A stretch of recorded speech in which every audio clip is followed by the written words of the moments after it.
முக்கியமான ஆயுதம்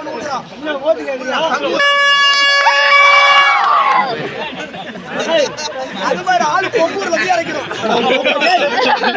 7 நாளா யாருக்குள்ள சோறு சொல்லுவாங்க.